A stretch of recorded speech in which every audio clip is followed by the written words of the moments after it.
Sunday है ना, फिर भी यहाँ आ गए, बहुत बड़ी। अपनी ताली बजाओ। अच्छा, अब ये बताओ कि पिछली बार कौन कौन आया था? Very good. दोबारा आने के लिए हिम्मत थी? हाँ। पिछली बार कैसा लगा था सबको? कुछ याद है किसी को पिछली बार मैंने क्या कहा था, क्या बताया था? कुछ बताओ, लेकिन हैंड रेज करके। ऐसा कुछ बताओ जो मैंने आप लोगों से बात की थी पिछले संडे, जब हम पिछली बार मिले थे, तब मैंने क्या बोला था आपको? किसी को कुछ भी याद नहीं है? बोलो। बताया था मैंने नैतिक मूल्य क्या होते हैं, फिर एक कहानी सुनाई थी प्रभु श्री राम जी के ऊपर, है ना? तो प्रभु श्री राम जी के बारे में बताया था। वो याद है किसी को कि मैंने कहा था क्या देखना चाहिए और क्या नहीं देखना चाहिए? वो याद है? मैंने क्या बताया था कि हमें उसमें से भी, जो भी हम रामायण देखते हैं, महाभारत देखते हैं, उसमें से हमें जो मेन चीजें हैं, जो उसमें से ज्ञान वाली चीजें हैं, वो लेनी है, ना कि साउंड और उसका दृश्य देखना है। ठीक है? तो आज पिछली बार की तरह ही मैं आज एक नए टॉपिक के ऊपर आपको कुछ बताऊंगी। ठीक है? और ये आप लोगों से बहुत रिलेट करता है, लेकिन थोड़ी शांति से और समझदारी से इसको समझना। ठीक है? तो अब मैं पहले प्रश्न पूछूंगी, एक सवाल पूछती हूँ। कौन ऐसे करता है कि पढ़ाई कल कल करता है? पढ़ाई को टालता कौन है? बस 4-5। ये बात है ना कि वीडियो गेम खेल लेते हैं, 1 घंटे बाद पढ़ेंगे, है ना? टीवी देख लेते हैं, 1 घंटे बाद पढ़ेंगे। अब इसके ऊपर मैं बताती हूँ। देखो, ऐसा कहते हैं कि कल कल करना काल को बुलावा होता है। कैसे? हम अक्सर क्या करते हैं, हम पूरा 1 साल मिलता है पढ़ने के लिए, सबको 1 साल मिलता है ना? हम पूरे साल पढ़ते ही नहीं है। पहले आपके तौर पे बता रही हूँ, जब हमें पूरा 1 साल मिलता है, हम क्या करते हैं? कल पढ़ेंगे, कल करेंगे, सिलेबस कल करेंगे। ऐसे करते करते एग्जाम आ जाते हैं और एग्जाम ही काल बन जाता है। फिर हम सब एक साथ लेके बैठते हैं, सारी बुक्स एक साथ खोलते हैं, सब पढ़ना शुरू कर देते हैं। उससे कुछ याद आता है? कुछ भी नहीं। नंबर कैसे आते हैं? 0। किसी के कोई फेल हो जाता है, किसी के आते ही नहीं है उतने जितने उसको एक्सेप्ट रहते हैं, ना? जितना वो चाहता है कि हाँ इतना आए। और फिर क्या कहते हैं? मैंने तो इतनी मेहनत की थी लेकिन मेरे नंबर कट गए। लेकिन हम अपनी पता कौन सी गलती भूल जाते हैं? हम अपना पीछे का देखना भूल जाते हैं कि हमने क्या गलती की। हम लोग क्या करते हैं? हर चीज को कल करेंगे। ये नहीं कहते कि आज करना है। बात सबको पता है कि कल करे सो आज कर, आज करे सो अब, लेकिन उसको अमल नहीं करते हैं हम। अब देखो, मैं कहानी बताती हूँ। तो अभी हमने आरती की थी आशुतोष महाराज जी की, तो वहां से ज्ञान दीक्षा भी मिलती है। ठीक है? तो हम सभी ने भी सर के द्वारा ज्ञान दीक्षा ली हुई है। तो वहां हमें साधना करने के लिए बोलते हैं।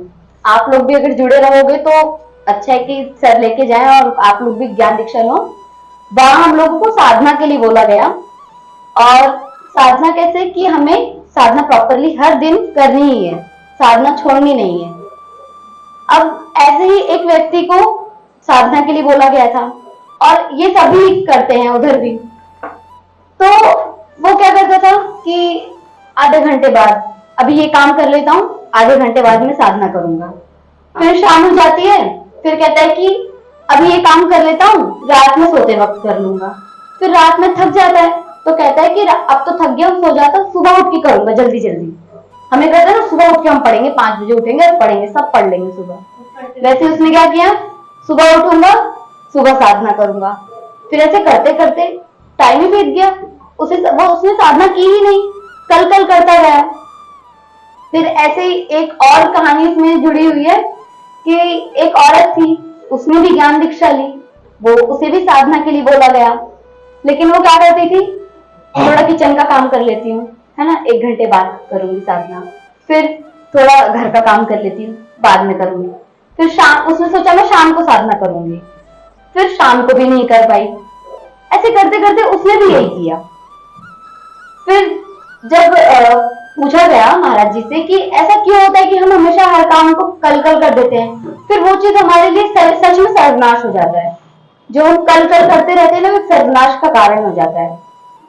तब उन्होंने बताया कि केवल बोलने से नहीं होता कि हाँ मैं आज से ही काम शुरू करूंगा, या हम जो दोहा पढ़ते हैं कल करे तो आज कर, आज करे तो, ये सिर्फ बोलने से नहीं होता है, इसे करना पड़ता है ना। हम बोलते हैं कि हम कल पढ़ेंगे, 1 घंटे बाद पढ़ेंगे, हम तब पढ़ेंगे ना जब उसी टाइम एज इट इज तभी बैठो, वैसा ही पढ़ने बैठो। और जो भी काम कर रहे हो आप, भले आप साधना कर रहे हो, पढ़ाई कर रहे हो, कुछ भी करो, लेकिन उसी टाइम करो, कभी भी कल के ऊपर मत चीजें डालो। क्योंकि अगर कल कल करते रहोगे तो एक समय ऐसा आएगा कि सिर्फ पछतावा बचेगा और कुछ भी नहीं बचेगा। फिर या तो फेल हो जाओगे, थोड़ा सा शांत हो जाओ बच्चों, या तो फेल हो जाओगे और या तो फिर जैसे नंबर चाहिए थे मम्मी पापा को वैसे आएंगे नहीं, है ना। और साधना में भी हम जब साधना के लिए बोलते हैं तो हम क्या करते हैं, कल कल करते करते नहीं करते हैं, लेकिन उससे क्या होता है, हमें ही चीजें प्राप्त नहीं होती है ना। हमें ही जिस चीज से हमें मिलना है, जो चीज हमें प्राप्त करनी है वो हमें नहीं मिलती है। वैसे ही आप लोग कल कल करके करते हो हर काम, है ना, तो उसी तरीके से रिजल्ट भी अच्छा नहीं मिलता है। उसका क्या बुरा परिणाम होता है, या तो नंबर बेकार या तो रिजल्ट आता ही नहीं है, फेल हो जाते हो। तो अब एक बात बताओ कि ऐसा कौन है जो 1 घंटे बाद बोलता है कि हाँ मैं 1 घंटे बाद जरूर पढ़ूंगा और उसके बाद भी नहीं पढ़ता, या पढ़ने बैठ जाता है तुरंत 1 घंटे बाद, कि 1 घंटे का टाइम लिया कि मैं 1 घंटे माइंड फ्रेश करके मैं दोबारा पढ़ूंगा प्रॉपरली, एकदम सच के साथ।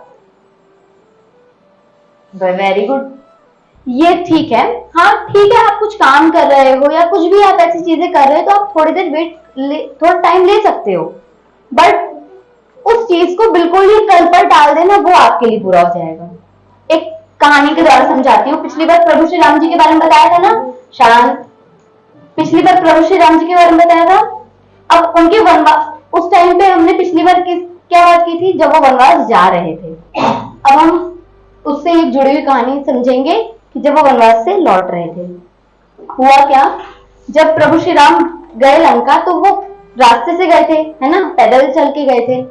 तब वहां के जो कुछ आदिवासी थे ना, वनवासी, उन लोगों ने तब सोचा था कि हाँ अभी तो जा रहे हैं, ठीक है, सबने मतलब सब दर्शन करने पहुंच गए थे कि हम दर्शन कर लेते हैं।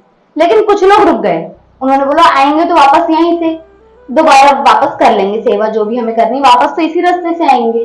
लेकिन बहुत सारी भीड़ और बहुत सारे लोग उसी टाइम जाकर उनकी सेवा, उनके बारे में जो भी उनको बातचीत थी, जो भी उनको करना था अपनी इच्छा से सब कर लिया उन्होंने। लेकिन जिन लोगों ने ये टाला कि हम अब वापस तो आएंगे ही इसी रास्ते से, तब कर लेंगे, टाल दिया उन्होंने।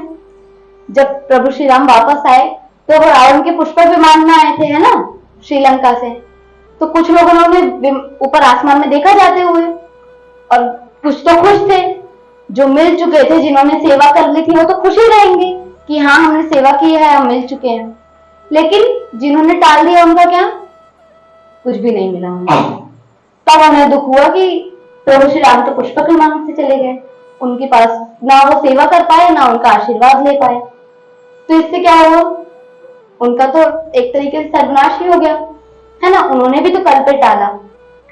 कभी भी कोई भी चीज आपकी दिनचर्या से जुड़ी हो, आपकी पढ़ाई से जुड़ी हो, आप अगर ध्यान साधना वगैरह मेडिटेशन भी करते हो तो कभी भी कल पे नहीं टालनी कोई भी चीज। हर चीज को उसी टाइम करना सीखो।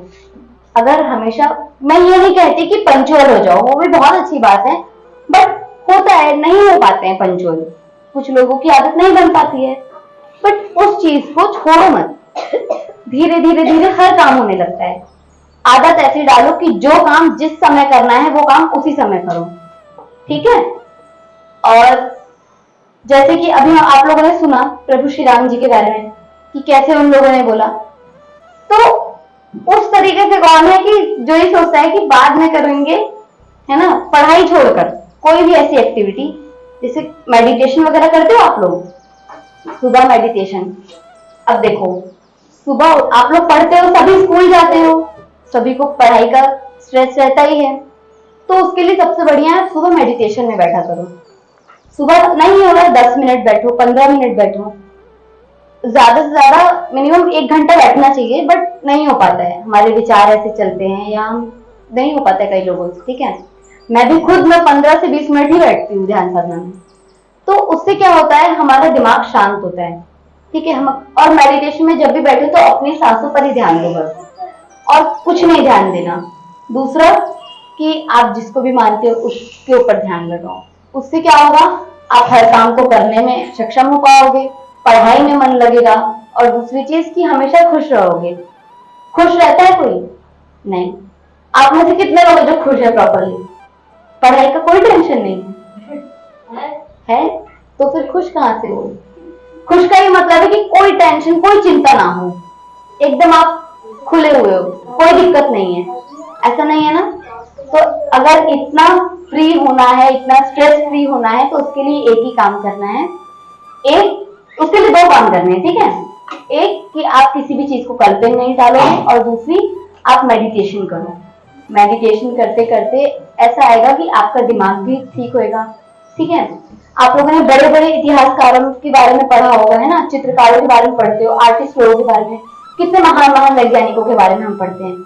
तो जब उनकी जीवनी पढ़ोगे ना, मैंने जैसे एक दो लोगों के बारे में पढ़ा है, तो मैंने उसमें देखा कि उन लोगों को सफल होने का एक ही कारण हुआ, वो अपना दिमाग शांत करते थे मेडिटेशन के द्वारा, वो ध्यान में बैठते थे। तो उससे क्या है कि उनमें और हम में कोई फर्क है? हम सब एक ही हैं, वो भी इंसान है, हम भी इंसान है ना। उन्हें भी भगवान ने बनाया, हमें भी भगवान ने बनाया। तो जो काम वो कर सकते हैं वो काम हम भी कर सकते हैं। ठीक उसी तरीके से उन जैसा आज उनका नाम है हमारे यहाँ, तो वैसा ही अपना नाम करने के लिए, अपने आप को शांत करने के लिए, हर चीज में आगे करने के लिए मेडिटेशन करो। और दूसरी वही चीज की कल पे नहीं डालनी कोई भी बात, ठीक है। Thank you.